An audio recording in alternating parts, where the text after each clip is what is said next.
Pilote une mission d'information sur les géants du numérique avec Marion Laine. Effectivement. Madame la Présidente, Monsieur le Ministre, vous avez décidé de reporter le paiement des acomptes de la taxe GAFA à décembre 2020.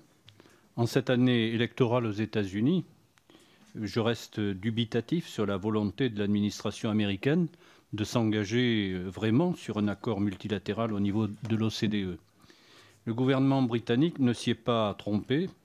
Par la voix de son ministre des Finances, il a confirmé son intention d'imposer sa taxe sur les services numériques dans les délais qu'il avait choisis initialement.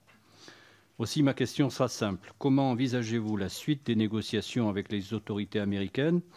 Aurez-vous suffisamment de moyens de pression, d'une part, et avec l'OCDE, d'autre part?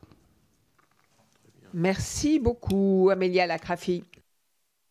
Alain David, j'ai répondu sur les questions de taxation digitale. Pourquoi est-ce que je suis à la fois très déterminé et confiant sur la possibilité de parvenir à un accord à l'OCDE d'ici la fin de l'année 2020? Nous avons deux leviers concrets. Le premier, c'est que s'il n'y a pas d'accord OCDE, nous savons qu'il y aura une multiplication des taxes européennes. Et c'est ça l'élément nouveau. L'Autriche, l'Espagne, l'Italie, la Grande-Bretagne, la République tchèque mettront en place une taxation digitale parce qu'elles l'ont promis dans leur programme et que la pression de l'opinion publique est considérable. Donc autant on peut dire, tiens, on va étrangler la France et lui imposer des sanctions massives sur son vin, bon très bien, mais s'il faut commencer à faire ça sur chaque pays européen, ça va devenir beaucoup plus compliqué. Puis l'attaque en général favorise la solidarité des États européens et la riposte. Le deuxième levier que nous avons, il est très important, c'est l'impôt minimum. Il faut bien voir que la négociation à l'OCDE porte sur deux piliers. Le pilier 1 qui occupe le devant de la scène, qui est la taxation des activités numériques. Le pilier 2 dont on parle moins et qui est pourtant en termes de recettes fiscales beaucoup plus important.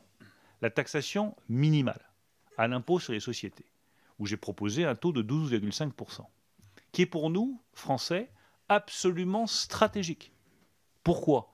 Parce qu'aujourd'hui, vous avez plein de grandes entreprises, qu'elles soient d'ailleurs nationales ou étrangères, qui s'installent en France, font des profits en France, délocalisent les profits, non pas dans des paradis fiscaux, mais dans des États qui pratiquent le dumping fiscal, qui ont par exemple un taux d'impôt sur les sociétés de 2,5 ou 3% pour attirer les recettes fiscales sur leur territoire. Donc c'est des pertes de recettes fiscales qui se chiffrent en dizaines de milliards d'euros pour nous. C'est absolument considérable. S'il y a un impôt minimal à 12,5%, ça nous donnera le droit d'aller récupérer la différence entre ces 2% et ces 12,5%, 10 points de taxation, pour le Trésor public français. Donc, autant vous dire que nous sommes plus que favorables à cela. Nous nous battons avec l'Allemagne, qui est aussi très favorable sur ce sujet-là.